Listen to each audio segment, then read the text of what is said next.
اعوذ باللہ من الشیطان الرجیم بسم اللہ الرحمن الرحیم۔ سامعین و ناظرین کرام، السلام علیکم ورحمۃ اللہ وبرکاتہ۔ آج کے پروگرام میں یہ بتایا جا رہا ہے کہ اللہ تعالیٰ بزرگ و برتر اپنی ذات اقدس کا ہر زمانہ میں خود ثبوت دیتا ہے۔ اللہ تعالیٰ ایک روحانی وجود ہے، وہ لامحدود ہے، وہ زمان و مکان سے بالا وجود ہے، اس لیے ان ظاہری آنکھوں سے نظر نہیں آتا ہے۔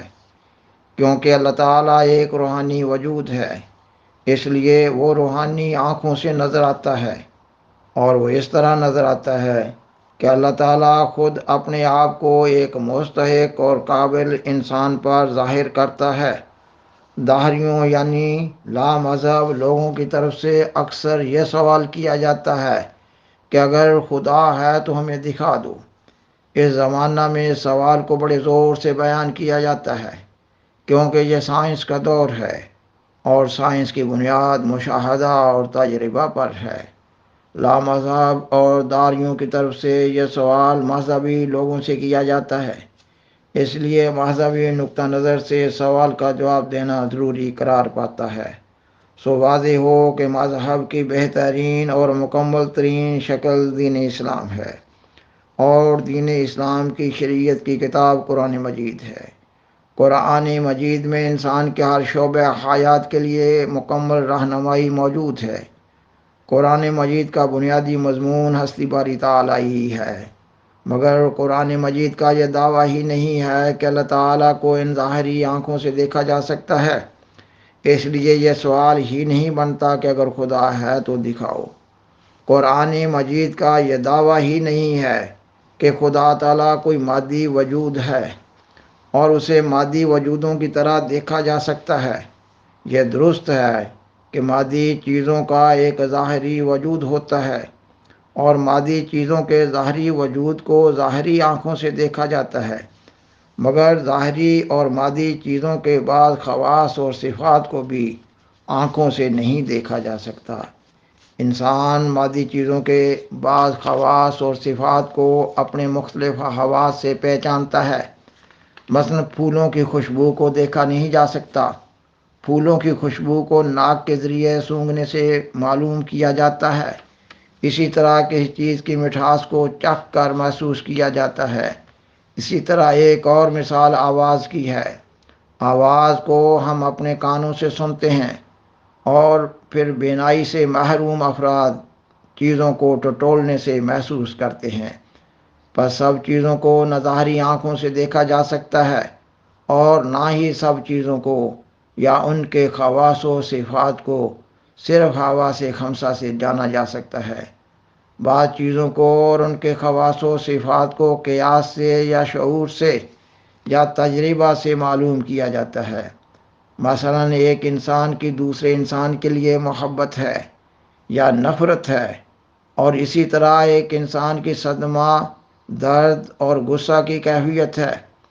ایک انسان کی عقل اور حافظہ اور ذہنی صلاحیت ہے۔ لوہے، پتھر اور اینٹ کی سختی ہے۔ اسی طرح لکڑی میں جلنے کی خاصیت ہے۔ مذکورہ بیان سے معلوم ہو رہا ہے کہ بعض چیزوں کے خواص اور صفات کو ان کے اثرات سے معلوم کیا جاتا ہے۔ اس کی ایک مثال مقناطیس کی ہے۔ مقناطیس لوہے کے ذرات کو اپنی طرف کھینچ لیتا ہے۔ اسے مقناطیس کی قوت کشش کا علم ہوتا ہے۔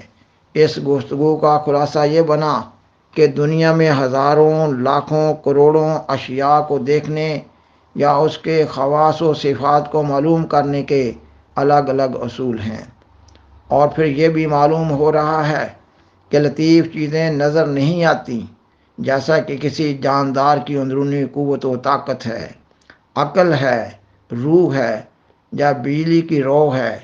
ان مذکورہ حقائق کی موجودگی میں داہریوں کی طرف سے یہ سوال اٹھایا جانا کہ وہ خدا تعالیٰ کو اپنی ان ظاہری آنکھوں سے ہی دیکھ کر مانیں گے، یہ ایک نامعقول مطالبہ ہے۔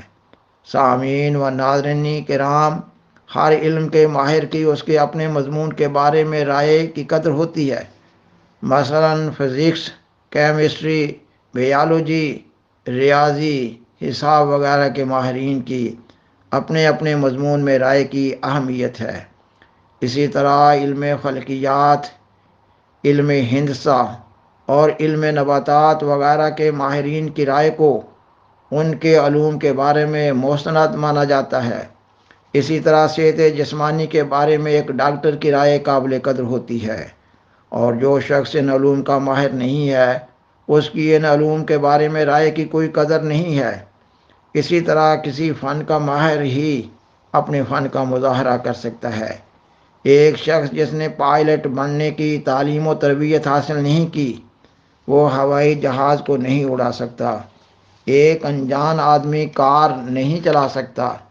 ایک ماہر سرجن ڈاکٹر ہی کسی مریض کا آپریشن کر سکتا ہے۔ سامعین و ناظرین کرام، اسی طرح مذہب بھی ایک علمی مضمون ہے۔ مذہب کے ماہرین کی رائے کو غیر مذہب والوں کی رائے پر ترجیح حاصل ہے۔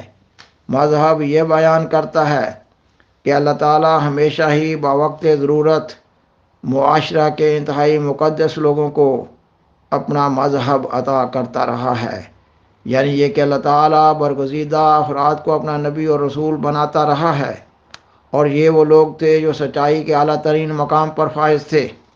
انہوں نے مختلف زمانوں میں اپنی قوموں میں یہ اعلان کیا کہ انہوں نے اللہ تعالیٰ کو دیکھا ہے اور اللہ تعالیٰ سے باتیں کی ہیں۔ ان ہزاروں معزز اور شریف لوگوں کی رائے کو، گواہی کو رد نہیں کیا جا سکتا۔ پس معلوم ہوا کہ اللہ تعالیٰ ہے اور اللہ تعالیٰ نظر آتا ہے، مگر وہ کیسے نظر آتا ہے؟ سو جاننا چاہیے کہ اسلام مذہب کی بہترین شکل ہے، اور اسلام کی شریعت کی مستند کتاب قرآن مجید ہے۔ قرآن مجید بتاتا ہے کہ اللہ تعالیٰ کس طرح نظر آتا ہے۔ اللہ تعالیٰ قرآن مجید کی سورت الانعام کی آیت 104 میں بیان فرماتا ہے، لا تدرکہ الابصار وہو یدرک الابصار وہو اللطیف الخبیر، یہ کہ آنکھیں اس کو نہیں پا سکتی، ہاں وہ خود آنکھوں تک پہنچتا ہے، اور وہ بہت باریک بین اور ہمیشہ باخبر رہنے والا ہے۔ اس آیت میں یہ مضمون بیان ہوا ہے کہ اللہ تعالیٰ کوئی مادی وجود نہیں ہے، اس لیے ظاہری آنکھوں سے نظر نہیں آتا ہے، اور کوئی انسان محض اپنے علم اور فہم سے اللہ تعالیٰ کو نہیں دیکھ سکتا۔ اللہ تعالیٰ ایک روحانی وجود ہے، وہ لامحدود ہے، وہ زمان و مکان سے بالا وجود ہے، اس لیے ان ظاہری آنکھوں سے نظر نہیں آتا ہے۔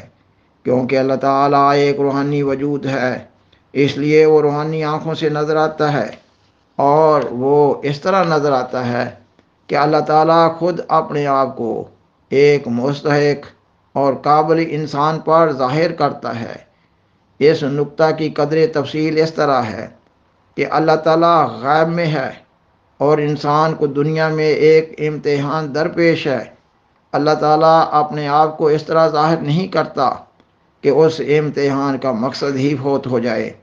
اللہ تعالیٰ نے اپنے آپ کو غیب میں رکھ کر انسان کے لیے روحانی ترقیات کا راستہ کھلا رکھا ہے، تاکہ اللہ تعالیٰ کو پانے والے اس کی راہ میں محنت کریں اور اللہ تعالیٰ کو روحانی آنکھوں سے دیکھ سکیں۔ اور جو لوگ اللہ تعالیٰ کی راہ میں زیادہ محنت نہیں کر سکتے وہ ان تجربہ کاروں کی رائے اور تجربہ سے فائدہ اٹھائیں۔ سامعین و ناظرین کرام، قرآن مجید میں اللہ تعالیٰ بزرگ و برتر کی ذات اقدس پر کئی ایک دلائل دی گئی ہیں۔ قرآن مجید کا وجود بھی ہستی باری تعالیٰ کا ایک واضح ثبوت ہے۔ اللہ تعالیٰ نے قرآن مجید میں مخالفین قرآن سے فرمایا کہ اگر قرآن مجید اللہ تعالیٰ کی طرف سے نہیں ہے تو قرآن مجید کی کسی ایک سورت کی مثل لے آؤ، مگر منکرین قرآن مجید عاجز آ گئے۔ خاکسار بیان کرتا ہے کہ دنیا میں ہر ایک صداقت کو پانے کے لیے ایک راستہ ہوتا ہے۔ قرآن مجید میں اللہ تعالیٰ کو پانے اور دیکھنے کی راہوں کی طرف رہنمائی کی گئی ہے۔ اللہ تعالیٰ ایک روحانی وجود ہے۔ وہ آسمان اور زمین کو پیدا کرنے والا ہے۔ وہ کروڑہ مخلوقات کا خالق اور مالک ہے۔ اللہ تعالیٰ کی ذات و صفات اور اس کے پیدا کردہ نظام کا احاطہ نہیں کیا جا سکتا۔ اللہ تعالیٰ کی ذات و صفات میں کوئی دوسرا شریک نہیں ہے۔ اللہ تعالیٰ کی ذات و صفات کو انسانی عقل پر قیاس نہیں کیا جا سکتا۔ اللہ تعالیٰ اپنے انبیاء اور اولیاء پر اپنی صفات کے ذریعہ اپنے آپ کو ظاہر کرتا ہے۔ تاریخ اسلام کا مشہور واقعہ ہے کہ سیدنا حضرت محمد صلی اللہ علیہ وسلم کے زمانہ میں ایران کا بادشاہ خسرو پرویز بڑی شان و شوکت اور جاہ و جلال کا مالک سمجھا جاتا تھا۔ وہ مذہباً آتش پرست یعنی آگ کی پوجا کرنے والا مشرک تھا۔ اس کی قوم اس کی پرستش کیا کرتی تھی۔ اس زمانہ میں عرب کا علاقہ بحرین اور علاقہ یمن کسریٰ کے ماتحت سمجھا جاتا تھا۔ ان علاقوں کے والی یعنی گورنر کسریٰ کے ماتحت ہوا کرتے تھے۔ کسریٰ نے یمن کے گورنر کو حکم دیا کہ حجاز میں جس شخص نے نبوت کا دعویٰ کیا ہے 2 طاقتور آدمی بھجوا کر اس کو گرفتار کر کے ہمارے سامنے حاضر کریں، اور ایک روایت یہ ہے کہ 2 آدمی بھجوا کر اسے توبہ کراؤ، اور اگر وہ انکار کرے تو اسے قتل کر دیا جائے۔ یمن کے گورنر نے کسریٰ کی ہدایت پر عمل کرتے ہوئے 2 مضبوط آدمی مدینہ بھجوائے، اور ان کے ہاتھ آپ صلی اللہ علیہ وسلم کے نام ایک خط بھی بھجوایا کہ آپ فوراً ان لوگوں کے ساتھ کسریٰ کی خدمت میں حاضر ہو جائیں۔ گورنر یمن کے ان 2 آدمیوں نے ازراہ ہمدردی آپ صلی اللہ علیہ وآلہ وسلم کو بطریق نصیحت کہا کہ آپ ہمارے ساتھ چلیں، ورنہ کسریٰ آپ کے ملک اور قوم کو تباہ کر دے گا۔ آپ صلی اللہ علیہ وسلم نے ان کی بات سن کر تبسم فرمایا اور ان کو اسلام کی تبلیغ کی۔ پھر فرمایا کہ تم آج رات ٹھہرو، میں انشاءاللہ تمہیں کل جواب دوں گا۔ وہ دوسرے دن آپ صلی اللہ علیہ وسلم کے پاس آئے تو آپ صلی اللہ علیہ وسلم نے ان سے فرمایا، اپنے آقا یعنی والی یمن سے جا کر کہہ دو کہ میرے رب یعنی خدائے ذوالجلال نے اس کے رب یعنی کسریٰ کو آج رات قتل کر دیا ہے۔ آپ صلی اللہ علیہ وسلم کی یہ بات سننے کے بعد وہ 2 آدمی واپس لوٹ گئے، اور پھر ایسا ہی ہوا جیسا کہا گیا تھا۔ ایران کے بادشاہ کے بیٹے نے ہی اپنے باپ کو ملکی مفاد کے پیش نظر قتل کر دیا، اور آپ صلی اللہ علیہ وسلم کے نام جو حکم نامہ تھا اس کو منسوخ کر دیا۔ اور اللہ تعالیٰ نے اس زمانہ میں بھی اپنی کئی ایک صفات کے ذریعہ سیدنا حضرت مسیح موعود علیہ السلام پر ظہور فرمایا۔ مثلاً آپ کے مخالفین نے آپ پر یہ اعتراض کیا کہ آپ عربی زبان کے ماہر نہیں ہیں۔ اس پر آپ نے اللہ تعالیٰ کے حضور دعا کی۔ اللہ تعالیٰ نے ایک ہی رات میں عربی زبان کا 40,000 مادہ یعنی عربی زبان کے روٹس آپ کو سکھا دیے، اور پھر آپ نے عربی زبان میں کتابیں لکھنی شروع کی اور مخالفین کو دعوت مقابلہ دی۔ مخالفین نے کہا کہ آپ نے اپنے پاس عرب چھپائے ہوئے ہیں۔ آپ نے فرمایا کہ تم ساری عرب دنیا کو اپنے ساتھ ملا لو۔ آپ نے عربی زبان میں 20 سے زیادہ کتابیں لکھیں۔ آپ کے مخالفین آپ کے بالمقابل کوئی کتاب نہ لا سکے۔ اس طرح اللہ تعالیٰ نے اپنی ہستی کے ثبوت میں اپنی صفت العلیم اور صفت العزیز کا اظہار فرمایا۔ سامعین و ناظرین کرام، بالآخر درخواست ہے کہ برائے مہربانی اس پروگرام کو دوسروں سے شیئر کریں اور عذرائے کرم اس چینل کو سبسکرائب کریں۔ جزاکم اللہ تعالی احسن الجزا وآخر دعوانا ان الحمدللہ رب العالمین۔ شکریہ۔